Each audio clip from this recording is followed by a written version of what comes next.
Welcome to HortTube. My name is Jim Putnam. In this video, I'm going to be planting 3 Ruby Spice Clethra, or Clethra omnifolia Ruby Spice.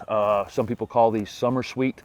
These are actually native shrubs to the eastern United States, go all the way up into Canada and down to North Florida. Typically grow around wet areas in their native habitat.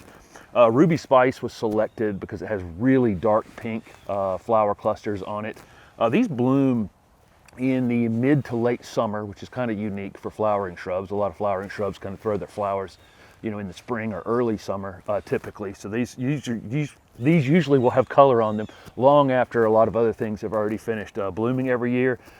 These 3 are going to be in the full sun, but this plant's kind of unique in that it will take part shade or even shady conditions and offer flowers. A lot of shrubs, you know, typically aren't all that great flowering in the shade, with some exceptions, obviously. But this one is kind of adaptable to almost any of those kind of conditions. Ruby Spice will get 4 to 6 feet in height, maybe 3 to 4, maybe even 5 feet in width eventually. These will sucker at the base a little bit, and you can choose to kind of cut off the suckers as they try to do that, and keep them as just kind of single shrubs, or I can let them just kind of sucker in this space and become kind of a colony. I'll probably choose to leave them as individual shrubs. This is truly a 4-season plant. Leaves out beautiful green foliage in the spring. Has alder-like foliage, and I think the word Clethra is Latin for alder-like. Really beautiful foliage, and then beautiful summer flowers, which the pollinators absolutely go crazy for. This is one of the best pollinator shrubs you can possibly have. And then in the fall, puts on a big show in the fall. Pretty much all Clethra varieties, whether it's Ruby Spice or whatever it is, will have some sort of fall color show. Ruby Spice tends to have a bit of a gold, I guess you would call it yellow, but it's kind of probably more of a honey brown fall foliage on it, which is like gives it a 3rd round. And then in the winter time, it actually has pretty nice bark, even without leaves on it. So I'm going to get started planting these 3 in this space. There was a maple here in this space, and the stump got ground out. I would imagine I'm going to run into some roots. Maples don't go away easy, and I would imagine I'm going to have a struggle here in at least one of these holes with a big root. But overall, I'm not really that worried about these Clethra. I'll leave them up. I'll leave them elevated just a little bit. I don't want to bury them too deep. I'll put a thin layer of mulch on the top after I'm done. I've got a little bit of compost in the back of my truck, and I'll probably mix a little bit of that in with whatever soil comes out of these holes. Other than that, that's what you're going to see. I'll talk to you a little more about them after they're in the ground.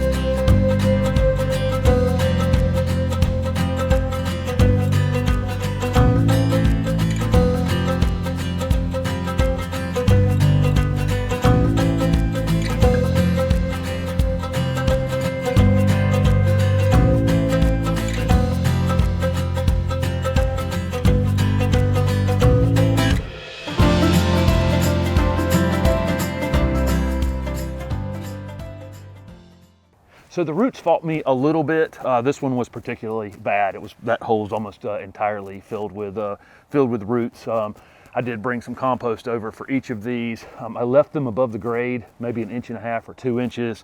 I lightly packed the soil around them. I need to drag a water hose over here and water them. And then at the end, I mulched this space to regulate the soil temperature, regulate the moisture, do all the things that hopefully keeps the weeds down, do all the things that the mulch is good for.